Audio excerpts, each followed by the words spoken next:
Good morning, ladies and gentlemen. Welcome to the Saturday edition of Dakota Prairie Outdoors. Nearly 2 decades long, live and local. And I say that because North and South Dakota and 6 states, 2 Canadian provinces, that's local, especially around this part here, when your next nearest neighbor is 150 miles away.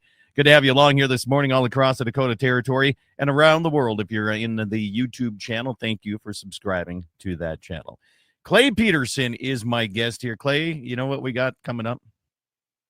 Well, I think you got some kind of big fundraiser coming up. We got a lot of things going on here. Okay, so I'll tell you, the life of an auctioneer that does fundraisers and helps the community out. Are you ready? And all the auctioneers have done this. All right. So yesterday I was at University of Marion Bismarck helping with their big midnight gala, I believe they called it. This is fancy. I mean, this is a suit and tie type of stuff going on, right? Tonight, I'm going to be doing the fundraiser for another church in New England. And then next weekend, I'm in Baker, Montana, helping with the wild game feed. 120-plus guns going to be given away, raffles, auctions, games, whatever. That's where I think you and the mayor of Mobridge should show up for this. Even Jamie's texting me on this, but he's got to worry about deer season opens up, right? So, I mean, you got to worry about that. Same thing, South Dakota West River deer opens up next Saturday. North Dakota's deer season statewide opens up next Friday at noon Central, 11 Mountain. And so the 16 days of go get them is going on. But coming up, coyote tournaments. Are you ready for these? Holy cow, I got a pile. December 1st and 2nd, the first annual 24-hour coyote hunting tournament for the Surrey Fire Department. Okay? A lot of these are for fire departments. I like that. Another Dakota Predator Hunter presents first annual Mike Anderson Memorial Coyote Hunt, January 5th and 6th. We have the 2024 Leeds York Sportsman Club Predator Hunt. That's going to be Saturday, January 13th and 14th. The 8th annual Predator Hunt for the Esmond Rural Fire Department is coming up December 16th. The Dakota Predator Hunters, they have their 7th annual Dunn County Christmas for Kids Coyote Hunt. This is pretty cool. They do this. They buy gifts for kids in need all across the area. It's pretty cool. That's December 1st and 2nd. Keene Fire Department Coyote Hunt, December 16th and 17th.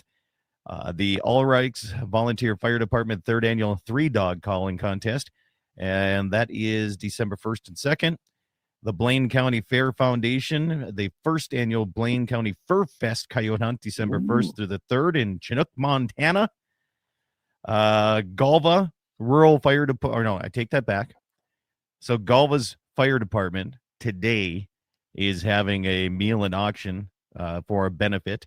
And then the Galva's Lone Tree Saddle Club Coyote Calling Contest is December 9th, I believe. Miles City, this is for the AAU Wrestling Club. This is the 18th one. That's coming up the first part of January. And then Rock Lake Boosters Coyote Hunt, February 16, 17, and 18. That's just the ones that I've gotten in here in the last week that have been sent to me. So if you have a coyote tournament in your area and you have not heard it announced on my show, send it my way. I'll be more than happy to get on there. So that's coyote tournaments all around there, Clay. I'll add to that. If you guys want to put it on our show as well, just email that at guns@gunsinthe701. Just go ahead and email that to us, and we'll definitely put it up on the website, and we can also put it on our show too. Let's get the word out. I'm a big supporter of coyote tournaments, and let me tell you, the price is terrible, but the coyotes are looking absolutely phenomenal this year. They are healthy. I noticed that. I saw a couple here the other day, and I was like, holy cow, they're haired up pretty good already. They're ready. Yeah, there's no doubt they're ready to go here now. So primed up, ready to go, and plenty of them here. So, well, I tell you what, I want to do like once a year or maybe a couple times a year, I like to do a shout out to small businesses. And it can be big businesses. I don't care here, but businesses across North, South Dakota, wherever you're at, you want a free plug on the air this morning, send it to us. Call it in, 888-932-5682. That's 888-9-DAKOTA, toll-free number. And, I enjoy giving some of these small businesses plugs. And one of them is Elk Creek Customs, a guy out of Bowman here, Ivan Lardy. And he can make anything you want to accessorize your weapons. So it's pretty cool there. So that's my first one. So I don't know if you have one on top of your head or not. I do. I got one, and it's because I probably do a lot of business with them. They're up in Bismarck. They moved to a new building, and that's Capital City Restaurant Supply. Oh It's yeah, butchering yeah. season, and Yeah. the guy's there, and the owner himself, he's Rick. He's a patriot. That's what I love about it. And him and I have had some great conversations. I don't know him great. It's Jamie's relative, but I Don't was hold just up that there getting against them. supplies. Yeah, don't hold that against him. But I tell you what, them guys are fantastic to deal with. And talk about personal service. I kind of emailed the things I was looking for, and she's like, "Yep, I got them." And then when I got up there, basically had my nephew with, and he took a tub because I needed another plastic tub, and she personally took us around the store because she knew where everything was. So that was great. Oh, I've been to Capital Supply many, many times, and you want high quality stuff. I mean, that's where you get restaurant quality stuff. And, Absolutely. it's like, so we got a few coming in. Clay, are you ready? Oh yeah, I see the one there. Yeah. Well, first, Jim says just won my first 6.5 from the Wall Lake Hunting Club raffle down in Miller, South Dakota. Awesome. And Miller. So I worked when I was living in Brookings. I worked with a guy from Miller, Wayne, Big Wayne. I'm used from the Miller area.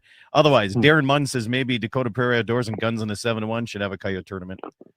Huh. Yeah, maybe. You know, I used to put on a big one down here back before anybody was really doing them. And I know they're a lot of work. I can tell you that. They're a lot of work. There's going to be one coming up in Rame, either December or January. We're not sure yet, but I got calls that asking, Scott, could you help us? Yeah. And I'm like, because they said we need somebody to check in coyotes that'll ain't gonna take nothing from you know what, and I'm like, oh, I'm that guy. When is that one? It's gonna be like December, January. We're not sure on the dates. We're trying not to conflict with other dates, and there's so many, like Buffalo, South Dakota. We got Marmouth. We got Galva. There's a lot of tournaments in this area. There's a ton of them. Waylon Turner says, hey, give a shout out to my wife's business, North Country Designs. Oh yeah, she's the one who made my ivermectin tumbler for me last year, a couple years ago. And she also included that she's nominating Waylon Turnus to be in the Boxers and Beer in April as a model. So he's going to be doing that. One Shot Cap says, hey, give a shout out to the Hoover store. There you go. Have you been to the Hoover store in South Dakota? Me? Oh yeah, I've been down there. I've had to stop there a couple times. It's in the middle of nowhere, and it's the only place to stop. It is the middle of nowhere. It looks like it's deserted half the time. But have I told you about the Great Chicken Massacre in the Hoover store? No, you have not. Okay. So this is great, right? So John Paul Chesky and myself are headed down to a tournament when the South Dakota Sturgis Fire Department. Sturgis Ambulance used to have a tournament. And I got a little bit of time to tell this. But anyway, it might take a little bit more on the other side of the break. But anyway, I'll talk about it on the other side because I got to set the picture for those that have not been to the Hoover store in South Dakota. Is it Leanne or Leon? The owner? I don't know. Leona, I think. Leona. She was like 90 years old, like 20 years ago. And still going in like a cribbage playing machine, right? But anyway, I'll tell the story of the Great Chicken Massacre in Hoover and how I actually helped on this because it made great radio.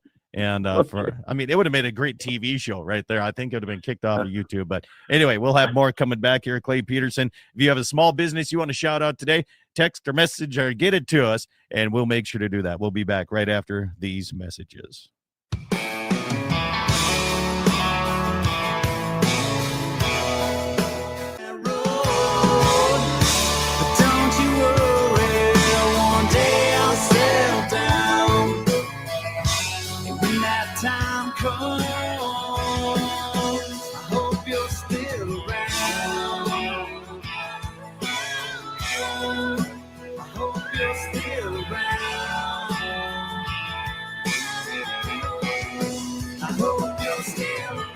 Welcome back, everybody. Dakota Prairie Outdoors Saturday edition continuing here all across the Dakota Territory. 6 states, 2 Canadian provinces because of great radio stations that stand up and stick with me for nearly 2 decades strong. Clay Peterson's my guest. Clay, been at this a long time. I'm feeling old when I say 2 decades. Yeah. You were saying, I was like, wow, 20 years. My goodness, that's awesome. Yeah. Hey, get this.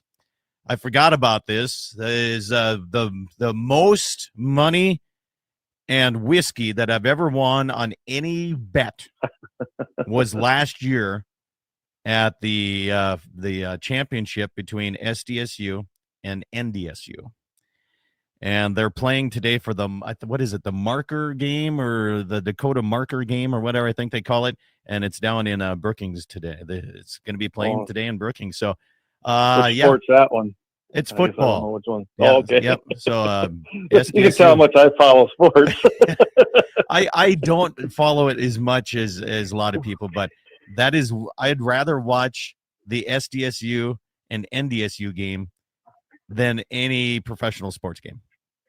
No, I hear you. Because I was in Brookings. I taught at SDSU for many years, and I am still considered a professor at one point in my life. I used to be cool, awesome. My friend. I used to be cool. And the best part about it is, there's a lot of people almost everybody up in this area goes to NDSU.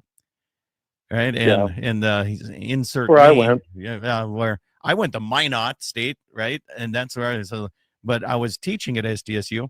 So that's where I'm putting my money on today. So that game's going on. They call it the marker game. Why do you know why they call it that? You have one in your backyard. There's only two states in the entire union, I think, that have stone markers on the border. Okay. Yeah, I got a few along the border here along the land. Yeah, you can see one probably from your front porch right south of you. And I really can, yes. Yeah, it's one of the Dakota markers. It's kind of cool, too. It's a great story. If people don't know the story of that, go to YouTube and type in the story of the Dakota markers on the border. It's a great story. I think South Dakota Public Broadcasting had that, and they did a whole story on it. Yeah.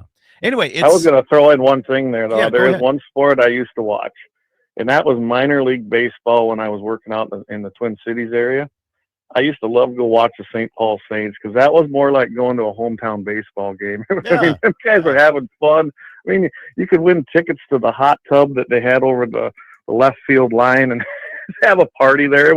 I enjoyed going to those games when I was out there. I could have cared less about the big league. Yeah. It was way more fun going to that. I did go to one professional sports game. It was baseball, Twins in Minneapolis. My wife was finishing her doctorate out there. And it is impressive. These athletes are quick, they're strong, they're fast, and they're big. It is impressive. But anyway, the Great Chicken Massacre of Hoover, South Dakota. Let's hear it. Okay. I was forgetting about this. Somebody just texted me and said, "Hey, don't forget about your story."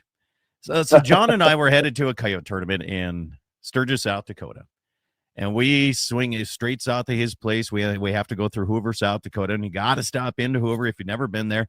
It is an old general store that is still in operation because there is nothing else in that area for a long ways. Yep.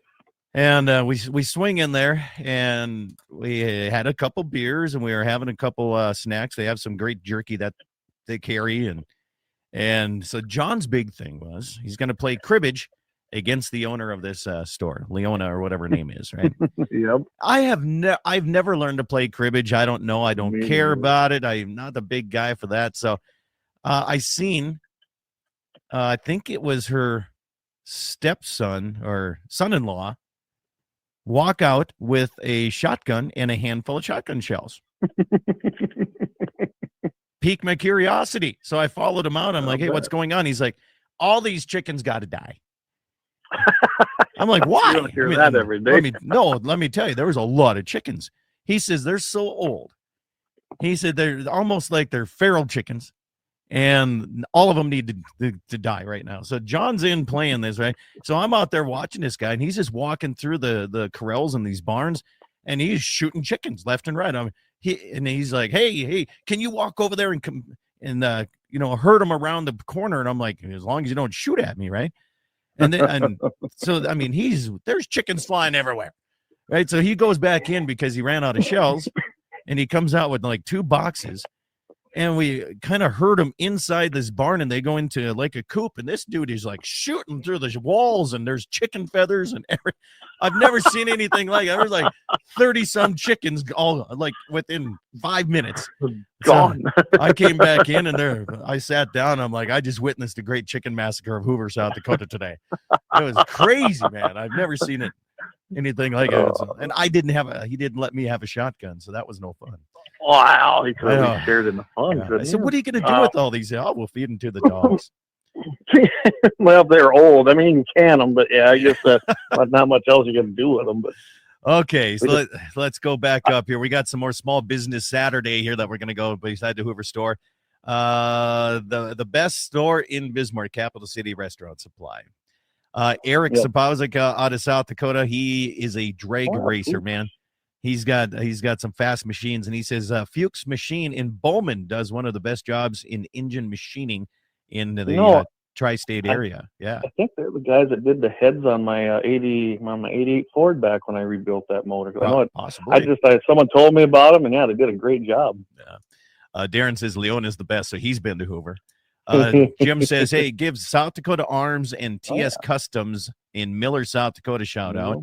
It's one place I got to find yet. I know I called those guys and I asked them about, I think it was thermal imaging on your iPad that you can hook up to your like Ranger and stuff. Really? I said, but it's not legal. Cool. The legality across the borders differ. There's no doubt about that. One Shot Cap says Moonshine Gulch. Give them a shout out. I'm not sure where's Moonshine Gulch. I'm not sure where that is. Not sure. Is that down in Deadwood maybe? Not sure. I couldn't tell you. I mean, could be. Okay.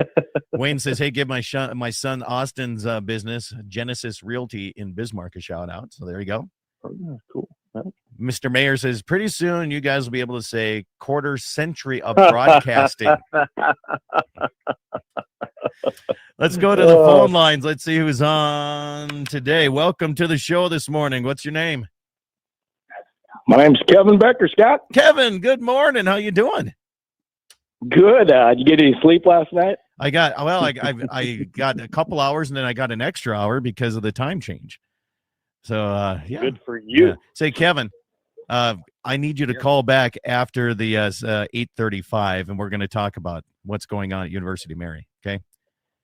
That's good. I'll call you back in a little bit. You bet. Do that, because we're almost against a break here, and I don't want to cut you off, so we'll have you back here in this next half. Thank you, sir. Appreciate that.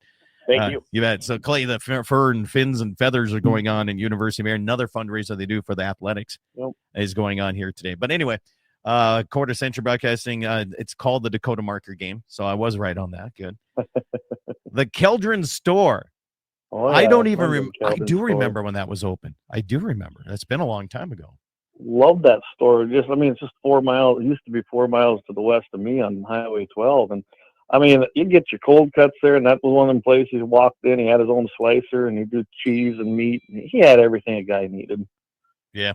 I got another Callan's Auto Center, Lemon, South Dakota. Give a shout out. Yep. Is that how it's pronounced? Kalen Fox. Yep. He started that up. He's my main mechanic in Lemon.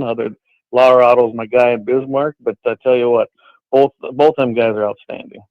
All right. And the One Shot Cap here. I don't know if you've been south of Lead. There is a little town called Rockford. Oh yeah. Have you been to it? Have you ever been there on a Sunday afternoon? I have not, but I've been through there and stopped there for different things. So in the summertime, Rockford, south of Lead in the Black Hills, nestled in.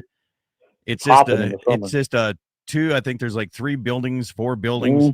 But on Sunday afternoons, the locals all come out to the general store, and it's live music right there on the sidewalk on Sunday afternoons. Oh, now I'm going to have to hit that one. It's absolutely phenomenal. You got to take a Monday off in order to do it. But my wife and I, we stumbled across it accidentally when we were just kind of tooling around some trails. But, hey, we'll cover more on the second half. Kevin Becker is going to be calling in, giving us an update what's happening at the University of Mary. Furs, Fins, and Feathers fundraiser going on, and you can join them tonight on that. We'll be back after these messages.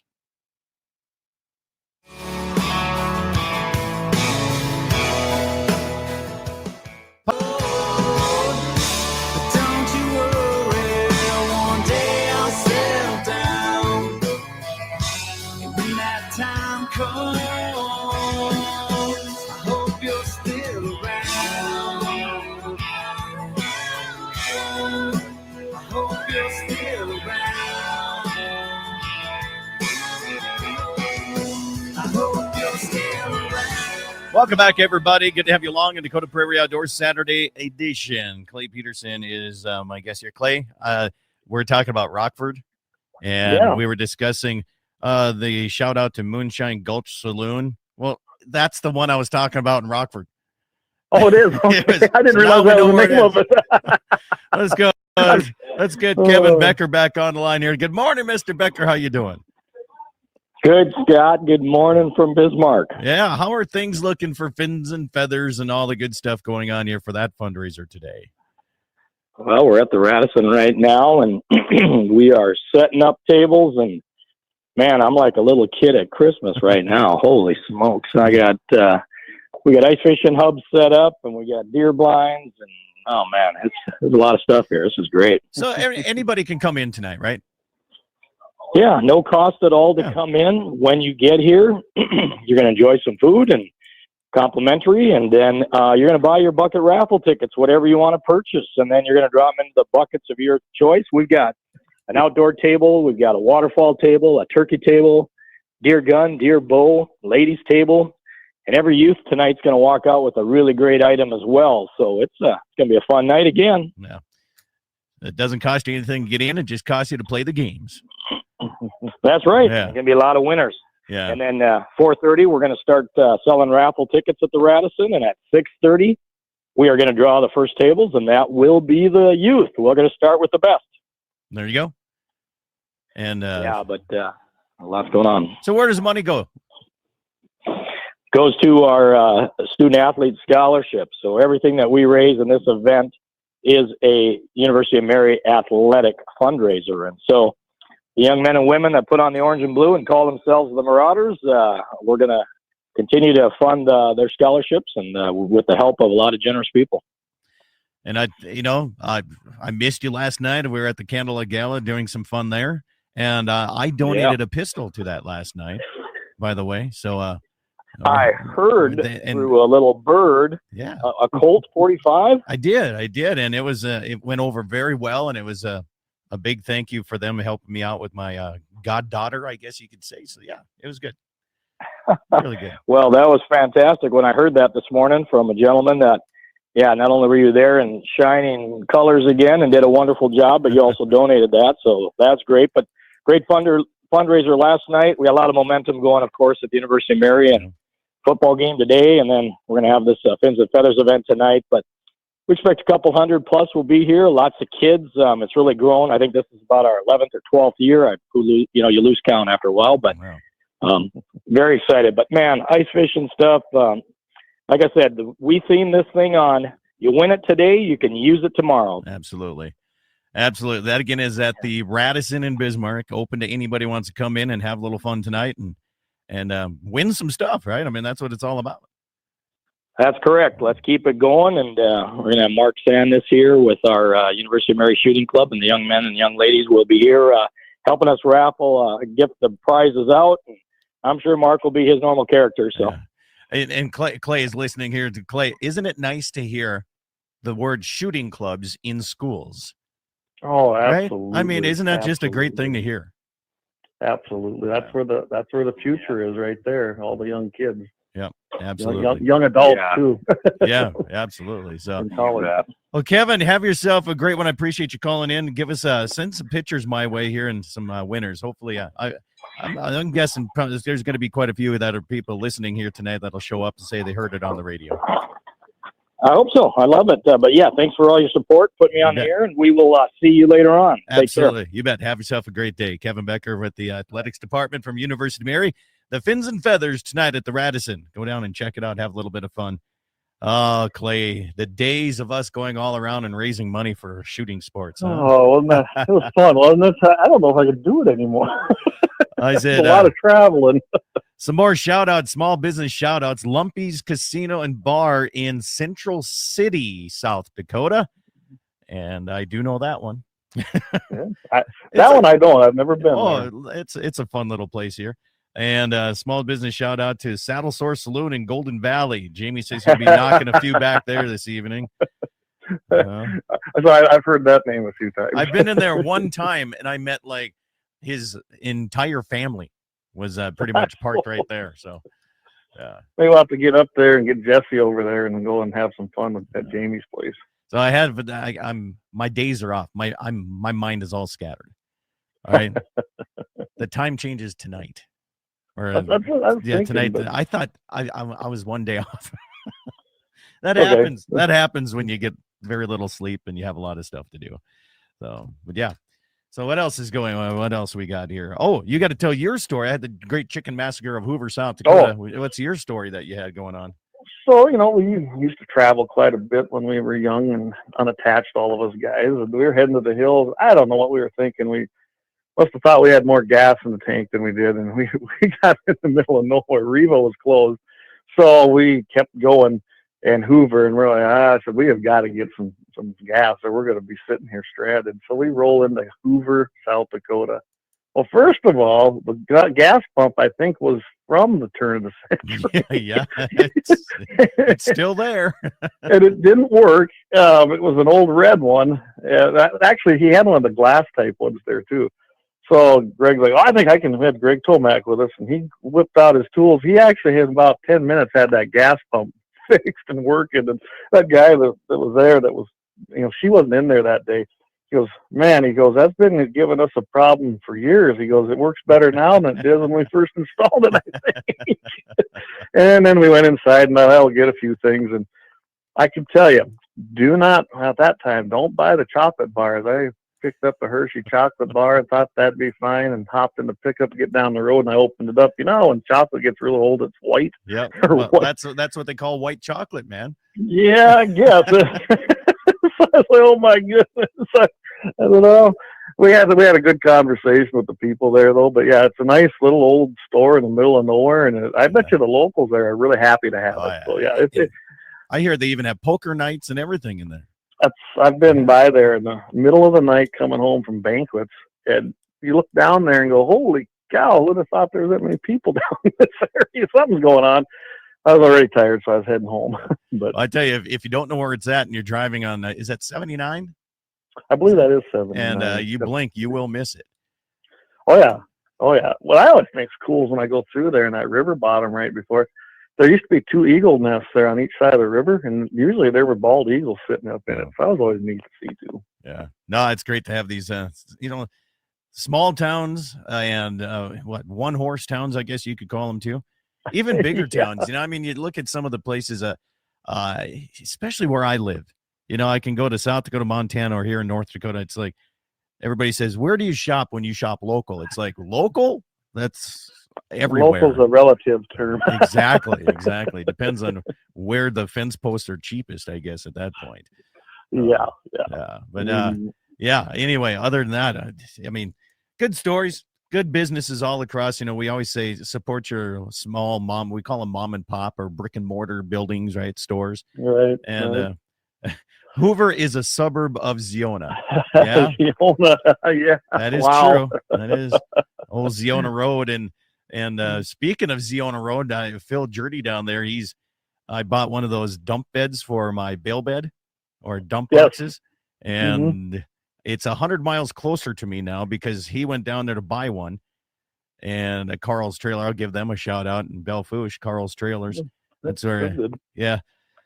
And they call me up. They say, Scott, you haven't picked this up yet. You paid for it a year ago. You still haven't picked it up. I'm like, I know I haven't. And he says, well, I got a guy that wants to buy it. I'm like, who's that? And he's told me, well, it's Phil Jurdy up there. I said, well, I don't want to sell it, but he can use it and he can get it 100 miles closer to me. I'll tell you that. So he did. So I still got to pick that up. So I actually have to go down Ziona Road one of these days. And that road trip. Yeah. So throw in some binoculars and a rifle and do some coyote hunting on the way down. I got to check the restrictions of it depends. The whole resident coyote hunting, I don't think really matters on a whole lot in western side of the state here. So probably not, but you always do it legal, right? I try to. I really do. Yep, I know. Because everybody's watching me. Yeah, you kind of have to, don't you? Yeah, the last thing I want to do is have a story about myself. That'd be bad. You say all press is good press, but that would not be. Well, the big deer season weekends are opening up next weekend. We have West River, South Dakota opens up on November 11th. on North Dakota statewide opens up noon on November 10th, 11 o'clock Mountain Time. And I sometimes, I love that people are out hunting. I do. And I have no problem with people hunting. The problem I have is sometimes they trespass to get to where they're needing to go to. And just folks, if you're going out in any public, whether it's Forest Service or BLM or any type of open land, when South Dakota, they call it walk-in land. North Dakota, they call it plots land. Just make sure that there's a lot of cattle still being hauled in the country. People are still hauling hay. And please pull off or as far as you can off on the road if there's no. That's one thing. I wish we had parking spots. Like South Dakota, there's a little designated parking area in their walk-in land. And some of the places got that. I'm really, really wishing that would happen in the North Dakota side. Just a little parking spot, that way, if you're going to hunt that chunk of plots land, you're like, oh, there's like 27 vehicles here already. Maybe not a good idea to hunt that one. Maybe let's go to the next spot, right? And it takes the vehicles from the gravel roads and gets them off of that in a nice, safe spot. Yep, and and I've already seen it around here, especially with the opening of bird season. But it hasn't let up, especially with that government ground around us. But please, guys, pull off of the roads. I mean, like Scott was saying, you got guys hauling hay, you got machinery moving up and down these roads. You can't pop over hills and be safe. You don't be sitting there. You might get hit. It's not safe. Don't do it. Yeah. Well, and especially when you're with BLM land or Forest Service land, it's not just hunters. We got bird watchers, we have hikers, we got bikers, we got all kinds of walks of life out here that, they just want to, and you've been to my place. I'm at the end of the road. So it looks like, it looks like a section line road. Let's go up there. And then you end up right in my yard. And then everybody does a 30-point turn and then turns and goes away. So. Well, I will say I'll call it an interesting encounter with a couple bird hunters here this week. I was nice to them because they weren't from around here and they were hunting some of this Indian ground over here by me, but they were driving up the line and I was like, that ain't a road. And I, asked them what they're doing because it borders my property. Oh, we're just trying to get over here. And I go, okay. And like I said, they were nice fellows. Yeah. But I said, this isn't a section line. These are quarter lines and they're not roads. You can't drive up the quarter lines. Well, said, I thought that was public. I go, the section lines, yes, but these are quarter lines. Yeah. You're not on a section line. So there's not even a trail there. And that's different between North and South Dakota section lines. First off, a shout out to the Sunshine Saloon in Spearfish. Eric, this goes into what you and I were just discussing here. Eric says, does anybody disagree with the property boundaries on some of these hunting apps like Onyx or Base Map? So the property boundary, I think for the most part, I use Base Map. For the most part, the property boundaries are pretty accurate, but the trails are completely off base. And I'll give you an example of this one. This is a great one. Moving cattle up from our south pastures, all private land down there, right? Everything's private. We're 1 mile away from a mile and a quarter from the main road. And we see this white vehicle start driving through private property to get to our gate and then comes in and driving right down our trail and coming toward us. And I'm like, oh boy. Okay, let's see who this is. It was the Forest Service, and they were going to be doing a survey, and they had to get to a quarter of federal land way in the south side. And I said, how do you expect to drive? Are you expecting to drive there across private property? And he's like, well, my supervisor called you. And I looked at my father-in-law. I said, did you get a call? Nope, I didn't get a call. I said, but where? And he pulls up his app that the Forest Service uses. Yep. You want to talk? If he were to take the trail that was on there from 1940, he would have dropped his entire vehicle into a 30-foot gulch. Right? And he just blindly followed with his little computer app. And he told me, he says, well, I said, you got to go all the way around. I said, this is on somebody else's property. You can walk in from there. He says, yeah, but we can't drive to it from there. That trail is out. I'm like, well, you ain't getting through private property without permission either.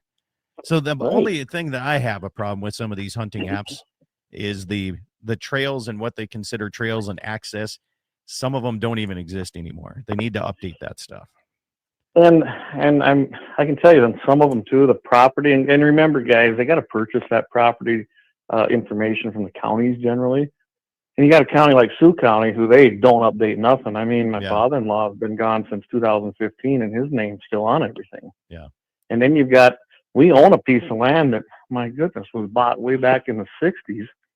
And it's still, when you look at like even Base Map or some of these others, they still call it reservation land, and it's not. It was a private Indian allotment, and it's still included in that. So I don't get too upset when I find people on it, right? Because I do have it. Yeah, that's right. And I usually got to say, hey guys, listen, you're on our property, and right there's the boundary.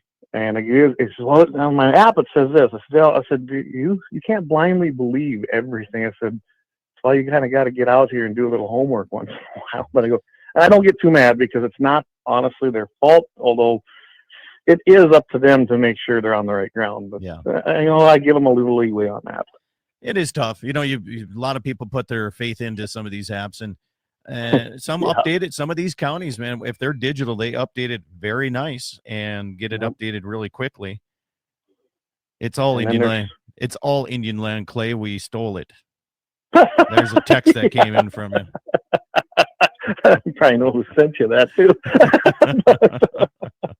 Yeah, it gets interesting. I'm actually working on buying an allotment right now. If they want to agree to it, it's a lot more difficult than before. They have these privately owned allotments now that they've been around forever, and that's how a lot of this ground became deeded land, right? Yeah.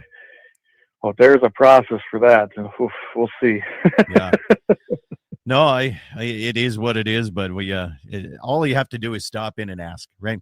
And I have no problem. Yeah. There's good people that stop in. They're like, well, we want to get to this federal, and this trail shows, but it goes right through your yard. I'm like, yeah, I know. Yep. Here's how you can get to it, right? And I'll show them. I mean, that's not a problem. And we just had a friend of ours, his kid got a once-in-a-lifetime elk tag, and they've been up here, and they did their homework and knew exactly where to go and how to get around, and all they had to do is stop and ask. Yeah, absolutely. Well, it's like I got Jeff Magram's nephew's coming out here. Him and another buddy of his, they want to go deer hunting. They got doe tags, and so Jeff called me up, and those kids called me up. I probably ain't kids; they're young adults. Helped them find a place to stay over at Watauga, at Gary Merkel's place there, Dakota Countryside Inn, and it's going to be a good weekend. They're coming up to find a couple does, and I think I got a place for them. So yeah, I mean, all it takes is a phone call and stop in and talk, guys. It's all it takes a lot of times. Yeah, absolutely. Well, I tell you what, Clay, it's always a pleasure sitting here talking, especially small businesses, because I know you drove around both North and South Dakota so much when you were with the Friends of the NRA, and there's just so many great gun shops out there that you got to go support them every once in a while. Gun shops and butcher shops. There was butcher shops. I think I sampled just about every little butcher shop in North Dakota for sticks and things, because it was just I'd take roads and drive by them, and I found some really good shops out there that make some really good products. Yeah, I'm going to give a shout out to the butcher block in Mandan. Yeah, because it was too late for me coming through. They were closed last night when I came through, but one of these days they're going to be open, and I'm going to stop in and pick up a tub of tiger meat. Oh, they make good tiger meat. Really good tiger meat. Yeah. And yes, I guess I'm a dinosaur. I love eating that tiger meat. I don't know what it is, but I get mine specially made there, a little different, because I can't. My body and onions don't agree. So they do mine without any onions added to it. And it's absolutely phenomenal here. Jim says you should work for the Postal Service. Not sure where some of these places find these 1914 addresses. I can't imagine that either. Yeah, especially out in the country. Rural routes. Clay, appreciate you. We're going to stay a little bit afterwards on the YouTube channel and do a little bit more extracurricular activities that maybe we can't say on the terrestrial radio. But hey, thanks for joining me here on Dakota Prairie Outdoors. Have yourself a great weekend. Eat some meat, drink some milk, wear wool and fur, and support those small businesses. And let them know you enjoyed. Have a good weekend. All right, stations, thank you guys. Appreciate it. If you want to continue listening here on the YouTube side, we're going to do that here. The un-PC side. There you go. All right. The question came in, says, what's up with Lemon Livestock? Yeah, well, like you and I talked a little bit there when on a break. You know, they were doing real good. I actually worked there at one time when it was changing hands from Gordy Ulmer to a few others, and then Paul took it over, and you know, he had a really good market there. And I think, in a nutshell, to me, it's all about service. I don't know about you, but service goes a long ways in your business. And when you quit providing that service, or you take them for granted, I mean, I don't sell there anymore for the same reason. It's, you call them and say, hey, you want to come out and look at my calves? I want them field guys to come and look at my product. How do you market a product that you've never seen until the day it steps in the ring? And I wasn't the only one he was doing that to. I mean, he's got some pretty big buyers and sellers in this local area that are in that yearling market. Oh, sure. And when he pisses those guys off, that's not good. That means there's something wrong on your end. I mean, even Roush Cattle Company out here used to always, and that guy, he'd bring in 200 head several weeks in a row because he has a lot of cattle, right? Yeah. He don't sell there no more either. He sells, I think, that online, or not online, I can't think of the name of it. It's the one where they're usually on the channel, like on RFD TV. I forget the name of that. So they were one of the first video ones. Superior, there you go.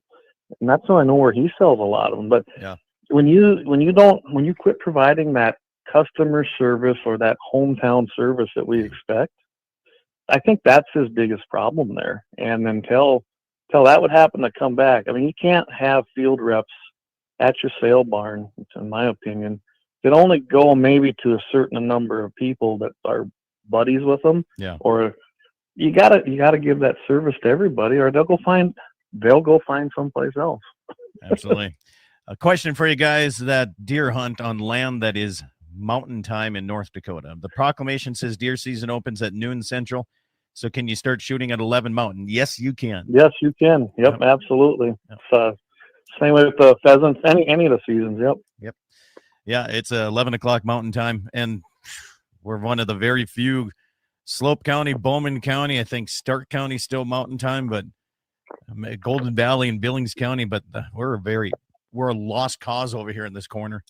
They're trying to push us into Central time. It's like, come on, man. I never thought of that. We still observe Mountain time right here where I live. You know, in Sioux County, I don't think did it, but the reservation went to Central a long time ago, but that shouldn't apply except on Indian land. So that'd be my guess. That's the thing. What a mess is your phone changed? Did my phone change? Did it not change? I don't know. Right. He said, thanks, guys. I know a guy that has a tag in the Badlands and lives in Central time. Yeah. No, you can start 11 o'clock Mountain time, and by 11:05, you should be done. There you go. There you go. Depending on how picky you are. But if you're coming to the Badlands in my area, there's not much for deer, I'll tell you that. Waylon says, depends on what part of the farm I'm on. It switches back and forth.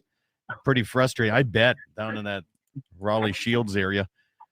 Yeah. I just set my phone to stay on my time. I don't let it do it on its own anymore for that reason. That way I always know I can add and subtract hours, so I'm not too worried about it. I can count by ones. Yeah. Even when we go down to Florida to go hog hunting, I know that's 2 hours ahead. My phone never changes from Mountain time. It just makes it easier for me. I don't have to worry about what tower I'm on. So next Friday, I have Medora Hunters Feed, and Saturday, the Baker Hunters Feed. Wow. You got a busy weekend, don't you? Oh, yeah. Oh, yes. What time does that deal in Baker start? Doors open at 4, and they start with the kids' games. You should bring the kids. They win a lot of stuff over there. They'd love that. I'm not kidding you, man. It's just crazy how much stuff they give out. Like, you take the biggest... I can't even compare it to any of the other events that I've ever helped with. Right. That's how much stuff they have. Yeah, we used to have one that was up there in Grand Forks. You know, Morgan and the guys at the NRA banquet. They did a fair amount of that, but I'm sure it's nothing compared to like what you're talking about. Yeah. Then every kid in there usually took something home, and it's good and bad. You know what my feelings are on that sometimes. But there's a good aspect to it. It just depends on what it's at. Yep. Well, the nice thing about the Baker one here is 100% of the proceeds go to the community. Yeah. Then not half of it doesn't have to go to a national organization. You know what I mean? I do. I can tell you this. When I took over and started that with the NRA, and I was part of the program because I was a volunteer, but I never knew where that half went, except I knew it went to the foundation at National, right? Yeah. Well, it wasn't until, about 3 years before I actually retired, because I kept pushing them. I was like, guys, we need a breakdown of this. People ask. I need to know. I can't just tell them it's going to the foundation for national programs. It'd really be nice now to know where that money goes. Yep.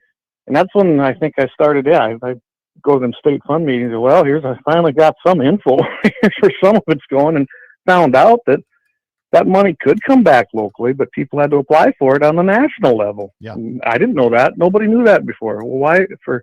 That program started in 1992, and it took them till 2013 to release that information. That was a problem on their end. Well, and I remember on that one state meeting, we went in and we said, okay, all the grants that was applied for to go to national out of the state money, we're like, okay, let's just we nixed them, nixed all those, and that really made those big guys mad. Oh, I generated a call right away when I turned in the paperwork. I really didn't care. I was with you guys on that. Maybe that's the difference. I came from the volunteer ranks, so I didn't always go with the flow with what was coming out of national, because I was like, wait a second, that used to tick me off. Yeah, I liked it. And South Dakota followed suit after that. Yep. Scott, did you know that? Oh yeah. I kind of told them guys what you guys did, and they're like, well, can we do that? I said, you don't have to grant them national grants. No, we already gave them 50% of it already. Yeah, they don't need any more, in my opinion, but I said, I don't have an opinion. Yeah. Jamie says, you guys are past due. Get on God's time. PS to 223 is God's cartridge. So if you're going to get on God's time, then you better go back to whatever time it is in Jerusalem or whatever. In the Middle East, right? Yeah. Speaking of that, so tomorrow with our church, we have our mission festival, and I joined a new church in Lemon because ours was about ready to fold here. So there's one in Lemon. Well, of course, I got involved with them, and now I'm the guy coordinating our mission festival speaker. He's going to be joining us via the internet on a live stream from Tanzania. It's like a 10-hour difference. It's just kind of. It blows my mind that we can do that today. It's nice. There's a guy halfway across the world, and we're going to have him live in the little bitty church in Lemon for our mission festival. So, yeah, it's kind of cool. It's the way, technology, if you use it right, it's pretty good. Darren Munn says, we sure had some good nights or gun nights I think he means fun nights at the Friends of Inner. We had some great times, man. We did. I miss that part of our, to me, even I remember when Misty, do you remember the last one that I did, which was up in Watford City? Yep. And Misty, she was pretty teary-eyed because she knew what was happening. And I don't think it's ever been the same.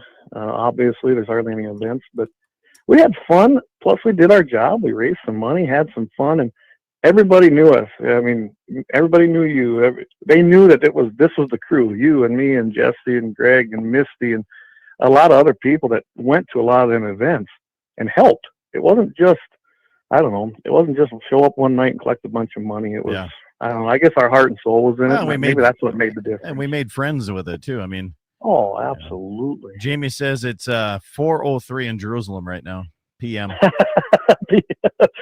Leave it to Jamie. How come he ain't calling in? Maybe he's got no service up there at the ranch. Josh is on Josh P839. He says, technically, white man time is mountain time because all three reservations now on central time. Oh boy. Wow. Oh, then I fit the description, don't I? Live here in the middle of the res. That's a strong statement. That's awesome. Yeah, I'm okay with it. Yeah. And I know it surprises people when I tell them that one of my good friends down here, well, he is a Standing Rock Indian Reservation game warden. Yeah. But him and I are good friends, and sometimes I go out on tangents about the res, but it has nothing to do with the people. It has to do with the tribal government and dealing with them. So, yeah. Jamie said he Whalen. met Josh at Selfridge Prairie Dog Tournament. Says you're an okay Oh, guy. that's the guy. Yeah. Josh. Okay, I couldn't place him. I remember when we met him. Yeah. I'll remember his name now for sure. Waylon says he won a Browning Expo 223 last night. What the heck? Oh, you can't retract your message that quickly. Come on now. Evidently there was an NRA banquet last night. Yeah, there was one in Mandan. Okay. I said, we're butchering or we're cutting meat. We butchered a couple weeks ago, so we're cutting meat up, and I started on it last night because I just wanted to get ahead of the game, and so I was preoccupied last evening, and we were preg checking and during the day, and I just like, you know what, I don't feel like going anywhere. But yeah, actually, Jeff Mostelski and my sister-in-law, that's my brother and sister-in-law, Jeff and Sean Mostelski, pretty much make that baby run, and Jeff's done a good job with that banquet. He really has. So. Yeah. Hey, Waylon, if you're still listening, how full was it? I'm betting it was pretty full because generally Jeff fills that place. So, yeah, I wish I could have went. It would have been a good time. Yeah. I don't know, man. I suppose I got to put some feed in for the cows. I'm waiting the ultrasound on Tuesday, so they're stuck in the corral waiting for me. Oh, yeah. Hey, I bet you probably need to get a nap in. I don't know if I'll have time for that, but I got to set panels up. I got to get my tub and alley. Say I tore down my corrals, all my working corrals, because two reasons. One, they were ancient. The other one is I'm putting up a 46 by 150 calving facility, and I'm putting it right where those corrals were, and I tore those out. Well, those guys are supposed to show up sometime here in November and get this thing put up, and I hope they do pretty damn quick. They were supposed to be this summer, but I got pushed back, but whatever. And so I got no working facilities, so I have to get my tub and alley and set up panels and do it in a different situation. And I got a buddy coming up from Bowman. He's going to help me here today, try to get things set up. Good. Yeah. Paul, is JP going to help you out with that? No, he's coaching basketball now. Oh, really? He's on his kids are in basketball. He's coaching them, and he's on the road to some games somewhere. I was giving him a bad time when I was up there when I sold calves. He was there, and he was dressed up like he'd come from the city, tennis shoes and like jogging pants. I was like, what the world, Mr. Cowboy? Cool. I got a meeting. I got a meeting with Dixie today. He was going to see your wife to get adjusted. I got you, all right. Yeah. Yeah, you definitely want to get in there with non-denim. She'll rip that stuff right into your skin. I suppose. I don't know if I own anything non-denim, but I got sweatpants, I guess, but I don't wear them a whole lot. I did when I blew my knee, man. I couldn't get my jeans on. I had to wear sweatpants for a couple of weeks before I could finally bend my knee far enough to get jeans on. Well, I know one thing, switching subjects here, me and Jamie we'll get a hold of you, but we're going to probably try to take you up and let's do a little coyote hunting up in your country, and we'll come spend a weekend if it works for you, if that's okay. Yeah. I think that'd be kind of fun. We'll bring the video cameras and try to get a little video on it too. Plenty of coyotes. We're getting better on that video and stuff. We'll get some of them nice long shots with your eliminator. Now the pressure's on. Yeah. Well, editing's a wonderful thing. Actually, you know what? I don't know if you've watched any of our stuff, but we put our misses out there. We ain't shy to admit we're human. Yep. Some of these guys, when I watch them shows, like, wait a second. When we did Friends with NRA Television, yeah, I was pretty disappointed when we did that full auto shoot because I was there, and it wasn't the way it was portrayed on TV. Yep. Mr. Matt could not shoot that well. Yeah, well, Matt Duff and his girlfriend there, whatever her name is. Well, then he married her. I know. And then they got divorced. Shocker. Yeah. Didn't she get some new life jackets implanted in there too? Yeah, she did. She had some new flotation devices. Yeah. Flotation, there you go. Yeah. Oh, Eric on your deal says he's gonna repair some fence today. So okay. Yeah, I have all kinds of stuff. I'm way behind. This snowstorm really backed me up on a lot of things. Well, I ain't gonna get done what I really wanted to do. I bought me and the neighbor bought a new post pounder, a bigger one. Yeah. And I tell you what, I got to use it a few times before before all this weather hit and got our north place going. I'm wintering cows over at our north place for the first time in many years. And man alive, I should have had that 20 years ago. Yep. That is the way to go. Make life easier. And yeah. And I got flat ground. You'd have a little difficulty in some of that area with you, but yeah, there's still spots. We just got to get down and just do what we can do by hand. yeah, it's just sometimes it's the only way you can do it. Waylon said he did the table raffle. Everybody at his table won a gun. Walked away with a awesome. total of 4 guns, some gun cases of 12, some cases of 12 gauge ammo, 2 cases of clays, and a $700 necklace that the Wow. wife won.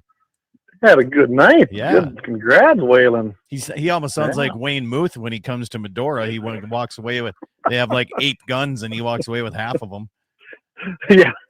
Well, he probably spent the money to do it too. I always, I'd go to do them banquets. People go, you remember Bruce, right? Yep. He goes, man, Bruce won a lot of stuff. I said, do you know what Bruce spent here tonight? Yeah.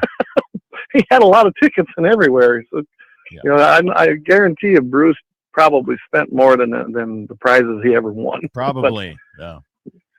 Good guys, those guys were. There's no doubt. One of my favorites though, was Scranton when we do that event. Oh my goodness. That was a party. Oh, that was fun. And it was sold out every year. And I mean, I've never seen so many people with so much cash in one room, I don't think. Now Marmouth. I gotta say Marmouth was pretty was good right that way, there. too. Yeah. Yeah. And that was a party. Actually, the party was over in the little steakhouse afterwards. Yep. All I know is one year I ended up out at their little reservoir outside of town afterwards with the Sensalas and the crew. So you know how that went. They were good people though. They were. That was Good a lot of folks fun. out that way.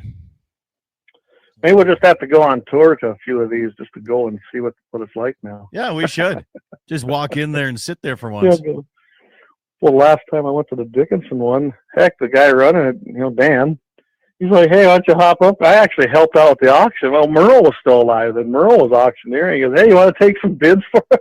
I was like, sure. That was kind of fun. I don't think it made Douchebag very happy, the rep. That's what I called him, Triple D. Yeah, he was not a fan of us.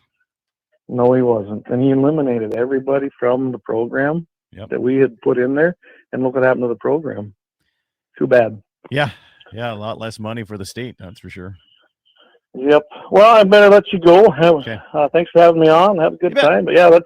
I'll get a hold of you. Me and Jamie will get a hold of you. Let's get a weekend that'll work and have some fun. Sounds good to me.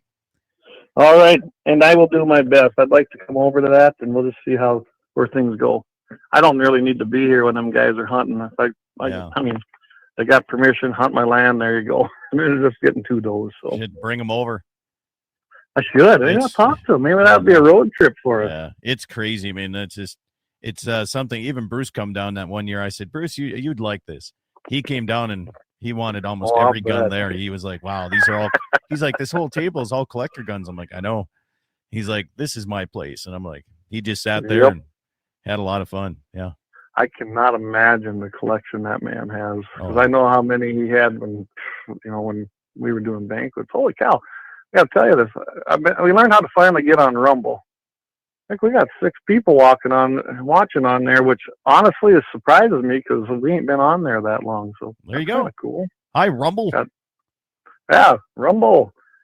Yeah, that's a whole nother story. But yeah, we had pretty good viewership here, so hopefully that does good for you. So, all right, man. Have yourself a good weekend. You too. Catch you later, Scott. Thanks. See ya. Bye. Bye.